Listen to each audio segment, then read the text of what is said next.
Você sabe qual que é o seu risco de ter um quadro de trombose depois de se vacinar contra o coronavírus?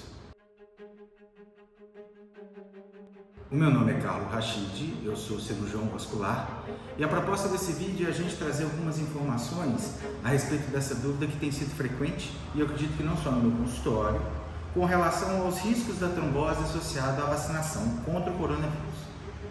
De antemão, a gente pode dizer que essa afirmação é verdadeira. Realmente esse risco existe. No entanto, é importante a gente poder analisar com detalhe todas as informações desse processo, porque tem muita coisa interessante para ser avaliada. Primeiro, com relação a quais vacinas, ou se são todas as vacinas que vão desenvolver o quadro de trombose. Na verdade, a gente tem várias vacinas diferentes, de vários laboratórios e vários métodos de imunizações. Um desses métodos utiliza o adenovírus, que é um vírus da gripe, como vetor viral, para trazer a informação do coronavírus para o sistema imunológico do paciente. Este tipo de vacinação é que está associado ao quadro de trombose. Nesse caso, existem dois laboratórios, o da Janssen e o da Oxford AstraZeneca.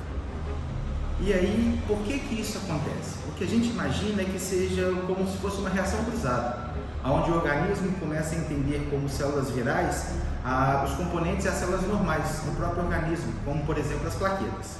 E aí inicia-se então a destruição dessas plaquetas e é na destruição delas que se liberam o que a gente chama de fatores de coagulação e pode desencadear o quadro de trombose. Uma outra dúvida é com relação a quanto tempo isso pode, em qual período isso pode acontecer. E a gente sabe que existe uma janela que ocorre do 1º ao 28º dia da primeira dose dessa vacina. Então a gente tem as duas principais perguntas. A primeira com relação a qual a probabilidade, qual o risco disso acontecer. E os estudos mostram para a gente que o risco de um paciente que se vacina com uma vacina da Oxford, AstraZeneca ou da Janssen desenvolver um quadro de trombose é de 1 a 8 pacientes a cada 1 milhão de pacientes vacinados. É um número muito pequeno. E aí, com essa informação, fica fácil então a gente responder a segunda pergunta: se devemos evitar esse tipo de vacina? E a resposta é absolutamente não.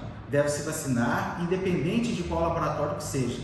Se a gente fizer uma comparação, os riscos e as complicações associados ao quadro da coronavírus é infinitamente maior do que os riscos associados às complicações da vacinação. Então é sempre importante reforçar: vacinas. Uma última informação que talvez seja interessante é que se existe algum grupo de risco que esteja associado que deve-se evitar a vacinação. Existe sim, é um pequeno grupo dos pacientes que já tiveram um histórico de trombose, mas essa trombose está associada a um quadro que a gente chama de trombocitopenia, que é uma diminuição do número de plaquetas. Este grupo específico tem então uma contraindicação para utilizar uma dessas vacinas. Então, pacientes que já tiveram trombose por outras causas, pacientes que têm quadros, por exemplo, de varizes, reposição hormonal, isso não é contraindicação para vacinação. Eu espero que sejam informações importantes e fica aí o reforço: vacine-se.